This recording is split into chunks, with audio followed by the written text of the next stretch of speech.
Hi, I'm Carmen. I'm a teacher, an ADHDer, a certified life coach, and I created this podcast to spread awareness about ADHD, anxiety, and other mental health conditions and neurodevelopmental disorders. Let's chat about all the challenges, the fun, and the struggles of these things. Are you ready?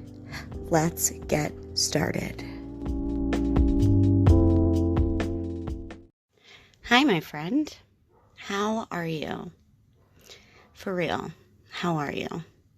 Because it is September, going on October, and this tends to be a time in the year when people with ADHD start to burn out a little bit, because we're putting our all into the beginning of the school year, or into being the best classroom mom, or into being the best teacher, or the best coach, or whatever it is, because it's, the end of the year, it's a new quarter. We tend to, kind of burn ourselves out a little bit. So check in with yourself and give yourself some love. Make sure you eat something. Make sure you've drank some water today. Make sure you've had some coffee. Are you medicated? Are you ready for today's episode? I'm sure you noticed the title, Problematic Positive Thoughts. Now I know you're thinking, Carmen, come on, positive thoughts can be problematic. I thought the same thing when I learned this concept in the book that I'm reading, Taking Charge of Adult ADHD. I read this concept and I was like, what? That's crazy. And then I read through it and actually realized that I've been using problematic positive thoughts quite a bit to get by in life, and that's why I'm not getting any results. So it is true, some thoughts are problematic if they're positive thoughts that are not true. So to know that a positive thought is problematic is knowing that it leads to no result or a negative result. So a problematic positive thought does not yield positive results. So here's some examples of some of the things that I would say that were problematic positive thoughts. I have plenty of time. I almost want to giggle at that because it's like I have plenty of time, but I'm time blind. Like, no, I don't have plenty of time. I don't have more than 24 hours in the day. Everybody has the same amount of time. Or I can make this work. I use that one a lot. Like, especially if you have like 3 meetings and, they're each going to be an hour long and you have an hour and a half. And you're like, I can make that work. But you really, in reality, you can't make that work. That's a problematic positive thought. I can make that work. I need to do just one more thing. This is a bedtime procrastination problematic thought for me. I need to watch one more episode. I need to wash one more dish. I need to do one more thing before I go to bed. Always. It's like never ending for me. Or I can get that done later. Now, usually we're referring to I can get that, whatever that is something we're avoiding, which is why we want to get it done later, or telling ourselves that we have plenty of time or that we can make it work, is because it's stuff that's uncomfortable that we either want to avoid or speed through so we don't have to feel the uncomfortable emotions. How about, I can do this by myself. I don't need help. Yeah, super positive and a great thing to think about yourself. But if you actually do need help and you actually cannot do that by yourself, it's not reality. It's a fantasy. These fantasies are not going to yield any types of results that you want. I'm telling you. So this is also not also referred to, but it has to do with toxic positivity. if it becomes a pattern. So this means that you might have adopted a problematic positive thought, such as, everything's fine, you're fine, it's fine. It's a pattern that's been ingrained in you from things that other people have said. And we'll kind of go back to that in a little bit. Because the problem with these positive thoughts is it's not actually living in reality. We're not actually living in reality. These thoughts are fantasy thoughts, especially if you're like, you've never been on time for this one thing, but you're like, this time it's going to be different. Or you got a new job and you're like, this time it's going to be different. How is it going to be different? Because you're not giving me any strategy here. These are just positive thoughts. It gives a surface level hit of dopamine and doesn't actually produce positive results. What you want to do is question these thoughts. Like, oh, it's interesting that my brain is offering up that I need to do one more thing, even though I know logically I should go to bed. Or that my brain is offering up that I can make this work and fit this 3-hour time block into an hour and a half. It's very interesting, and I would like to question this thought because it's not true. Problematic positive thoughts usually create more problems than they solve. Here are some signs of toxic positivity. Experiencing guilt for being sad or angry.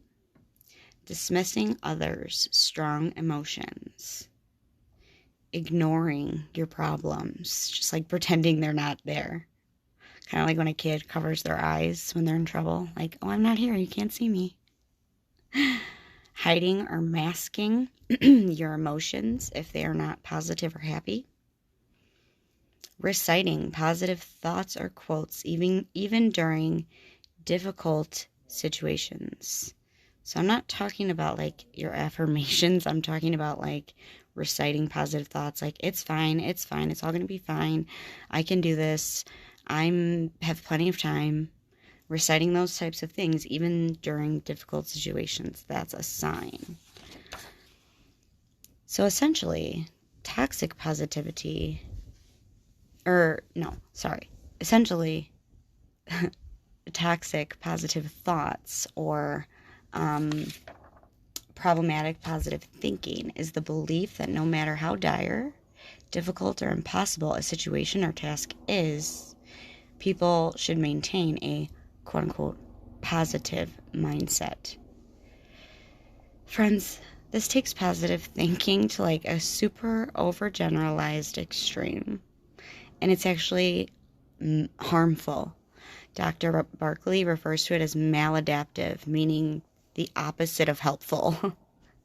It's a harmful thought practice. It doesn't just encourage optimism, like a little bit of it. It actually minimizes any trace of human emotion that isn't strictly happy or positive. Friends, notice how it denies basic human behaviors. This is not reality. Toxic positive thoughts are lies that we believe in our brains to feel better, to get away from doing a task we're avoiding.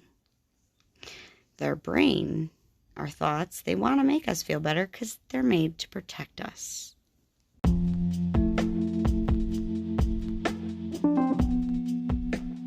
Hey, ADHDer, I see you.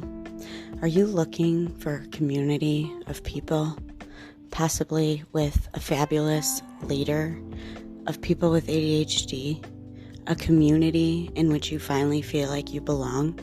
Because I found it. Kristen Carter created Focused. Head to my show notes to sign up for the ADHD program for adults by Kristen Carter. Head to my show notes and use that link and you'll get $50 off your first payment. You won't regret it, my friend. All right, back to the show. Some forms of toxic positivity, that this is what others say, and these thoughts can come from your brain, but they're usually from something that someone else has said when you have encountered them in some of these situations. So for instance, when something bad happens, like losing your job, People tell you to stay positive, or like, look on the bright side, or like, it'll get better, it'll be fine. Or after experiencing any type of emotional loss, people say everything happens for a reason. Or when you express sadness, someone tells you that happiness is a choice, inferring that we should always feel that way. Again, we are not robots. We cannot always feel happy. Feeling uncomfortable is part of life. I'm so sorry if you thought that we were supposed to always feel happy, but if we did, we wouldn't know what joy felt like, and that would suck, my friends. That would just suck. So, the people that are telling you this, usually it's in childhood. Something happens to you in childhood, and you're fine. Everything's fine. We're fine. And they're not actually trying to hurt you. These people aren't trying to hurt you. Their brains are working to protect them and you too. These statements are said from sympathy to be comforting or like well-intended, and their brains are actually trying to avoid the uncomfortable feeling, and they're trying to help you and your brain avoid the uncomfortable feeling. They just really don't know how to in the right way. So when dealing with other people and their thoughts, you can choose not to adopt the thought that they offer. Our own developed problematic thought loops are a bit harder to recognize and manage, but remember, self-reflection is super hard for people with ADHD. So the first step is recognizing the positive thought as problematic. I know. You're like, how do I even do that? There's a few different ways. First, question the thought. For example, you have the thought, I can make this work. When you have a 2-hour meeting, or 2 1-hour meetings, and you only have an hour and a half. Question it. Can you make it work? How? What will you do? Will you do something different? Will you let somebody know that you're going to not be at their meeting? Or another one that's offered up, I can get this done in the morning really quick. Do you have evidence that proves this? Have you been able to get up and do those things in the morning really quick before? And if not, then how are you going to make this a true thought, a true statement? Are you going to wake up earlier, make a plan, have several alarms, things like that? Problematic positive thought is one that has no strategy. It just makes you feel good in the moment. I did it a lot, saying I can do that later. I have plenty of time. Before I know it, it's the end of the school year and I have nothing done. Or something like that. Or it's 10:30 and I still am not ready for bed. Or it's 8 o'clock and I'm still really not ready to leave the house and I'm going to be late. So do you see how these positive thoughts aren't rooted in reality? Therefore, they cannot yield a positive result. So how do we find a positive thought that's actually true, that actually serves us?